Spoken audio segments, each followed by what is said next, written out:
Hello students, welcome to CodeCrab. So now coding is as easy as ABC with me, Lipi Gupta.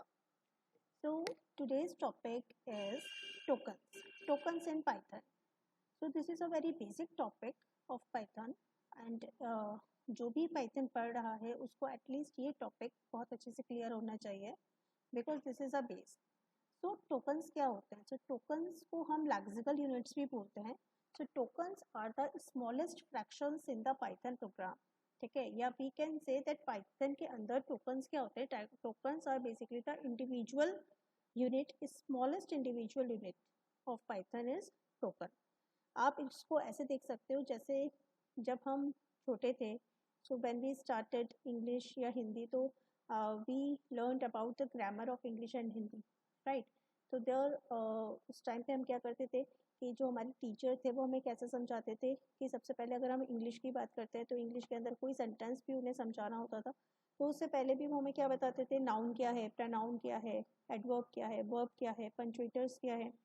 तो वो उसके base थे. उन्हीं चीज़ों को मिलाकर हमारा क्या बनता है? एक सेंटेंस बनता है. उसी तरीके से पाइथन के अंदर टोकन्स हैं. टोकन का मतलब हो गया कि व्हाटएवर प्रोग्राम हम जो भी बना रहे हैं उस प्रोग्राम की जो स्मॉलेस्ट इंडिविजुअल यूनिट है, ठीक है, वो हमारा टोकन होता है.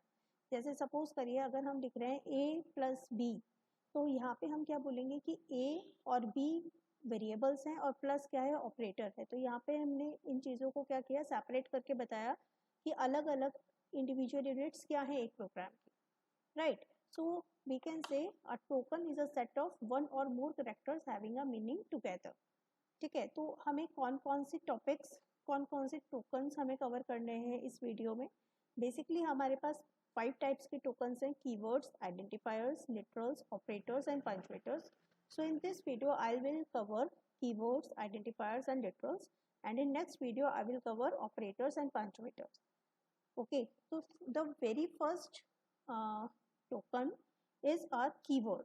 ठीक है, अभी कीवर्ड क्या होता है? देखिए, कीवर्ड होता है हमारा रिजर्व्ड वर्ड होता है पाइथन के अंदर. Those words that are already reserved in Python and those words that have a special meaning, जिनको आप अपने अकॉर्डिंग अपने तरीके से यूज़ नहीं कर सकते हो, उनको हम कीवर्ड्स बोलते हैं. उनका अपना एक स्पेसिफिक मीनिंग होता है. ठीक है, तो आप उसको as an identifier, as a variable name, as a function name आप यूज़ नहीं कर सकते हो. So there are basically 33 keywords in Python, and even if you want to show that keywords in your system के कौन कौन से keywords होते हैं, तो आप क्या करिए? आप यहाँ पे import करिए, import keyword. तो keyword मॉड्यूल जब आप import कर देंगे, ठीक है, उसके बाद आप लिखिए keyword dot kw list, and when you enter it you can see here कि all the keywords will be displayed. ठीक है, इसमें एक बात आपको ध्यान रखनी है, all the keywords are in lower case only except these 3 keywords false, none and true. आप यहाँ पे देख सकते हैं कि false, none और true तीनों ही keywords आपके किससे स्टार्ट होते हैं? कैपिटल लेटर से स्टार्ट होते हैं. And you have to use it like that only, because अगर आप पूरा फॉल्स को अगर आप स्मॉल से लिख दोगे तो वो कीवर्ड की तरह ट्रीट नहीं होगा. ऐसे ही आप नन को अगर स्मॉल से लिख दोगे तो वो ट्रीट नहीं होगा कीवर्ड की तरह. तो ये कीवर्ड्स जैसे हैं वैसे ही यूज होते हैं. ठीक है, तो these all are the keywords जो हम प्रोग्रामिंग में सीखते हैं धीरे धीरे. देन द नेक्स्ट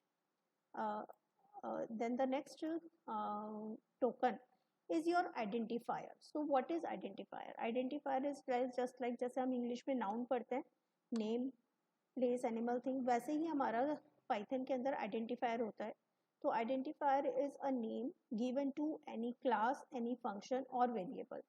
ठीक है, तो when we want to distinguish from between one entity to another, तो हम क्या यूज़ करते हैं? आइडेंटिफायर्स का कंसेप्ट यूज़ करते हैं.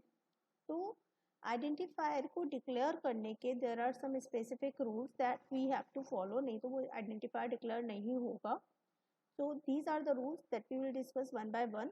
The very first rule is that the initial letter of the identifier should be any letter or underscore. ठीक है, कहने का मतलब ये है कि जो आपका सबसे फर्स्ट लेटर होता है आइडेंटिफायर का, वो लेटर हो सकता है, वो अंडरस्कोर हो सकता है, बट वो एक डिजिट नहीं हो सकता है. ठीक है, इनिशियल लेटर आपका डिजिट नहीं हो सकता है, दैट मीन्स सपोज आप एक वेरिएबल डिक्लेयर करते हो ए बी सी, आपने कहा A B C equals to 10, it is okay, ये करेक्ट है। अगर मैंने कह दिया A1 B equals 10, this is also correct, even if a digit is between these two characters, still it will be an identifier, ठीक है। But अगर मैं सपोज 1AB लिख दूंगी equals to 10, तो it will be wrong because you cannot start your identifier with a numeral, ठीक है। and if you want to start with a numeral, then you can use underscore before, then 1AB equals to 10, now it will be treated as correct identifier, ठीक है। so this is the very first rule. then the upper case and lower case letters have distinct characteristics. कहने का मतलब है कि if you declare a variable like a equals to 10, ठीक है, a मैं प्रिंट करूंगी तो ये 10 प्रिंट करेगा, बट इफ यू वांट कि ये कैपिटल ए से भी चीज प्रिंट हो जाए तो it's not possible, because here small a and capital A are both different and they are treated as different variables. then except for initial letters, any digit from 0 to 9 can be a part of identification, that I already discussed in the first point. कि initial letter को छोड़ के, that means the very first letter should not be a numeral, otherwise you can use any digit and at any part of your identifier, ठीक है। the fourth characteristics that your identifier should not be a keyword. आपका identifier keyword नहीं होना चाहिए, that means कि let it start it again. आपका जो identifier है वो कीवर्ड नहीं होना चाहिए, मीन्स अगर सपोज लिखिए कि अगर मैं कहती हूँ कि मेरे को एक आइडेंटिफायर बनाना है इफ से, तो इफ इक्वल्स टू 10 लिखना है, but if is already N identifier is already a keyword, तो अगर आप सोचो कि उससे हमारा, जैसे अगर मैं यहाँ पे देखो इफ इक्वल्स टू 10 लिखती हूँ तो ये नहीं लेगा, क्योंकि अगर आप यहाँ पे देखो import keyword dot kw list, again I am printing the whole, ठीक है। तो अगर आप यहाँ पे देखोगे ना, तो इफ एक कीवर्ड होता है, ठीक है, नॉट एक कीवर्ड होता है, ये सारे कीवर्ड्स है, तो आप इनको एज एन आइडेंटिफायर यूज नहीं कर सकते हो, ठीक है। तो जैसे अगर सपोज करो, जैसे मैं यहाँ पे ट्रू ले रही हूँ, अगर मैं कह रही हूँ TRUE इक्वल्स टू 10, ये ले लेगा, क्योंकि ये इस समय कीवर्ड नहीं है, क्योंकि मैंने स्मॉल से लिया है। लेकिन अगर मैं सोचूं TRUE equals to 10, then it will not accept it because it's a keyword now, so you cannot assign to a keyword as an identifier, ठीक है। now except for underscore and identifier cannot contain any special character, ठीक है।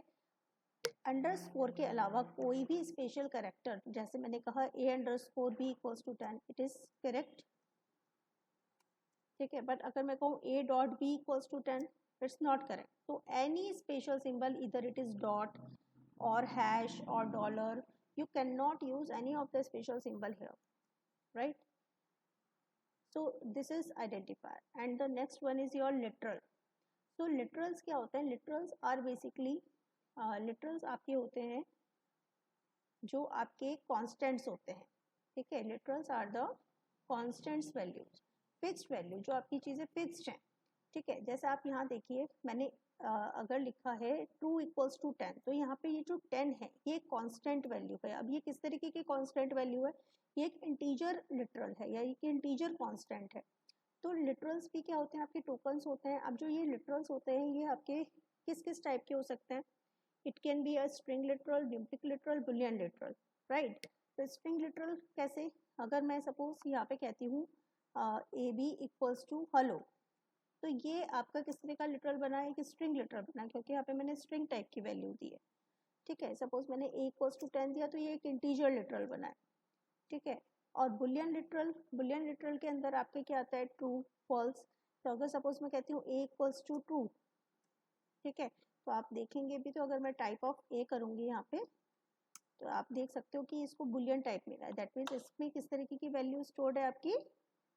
जिसमें आपकी Boolean value stored है, इधर true और false. एक और लिटरल होता है, that is your none literal.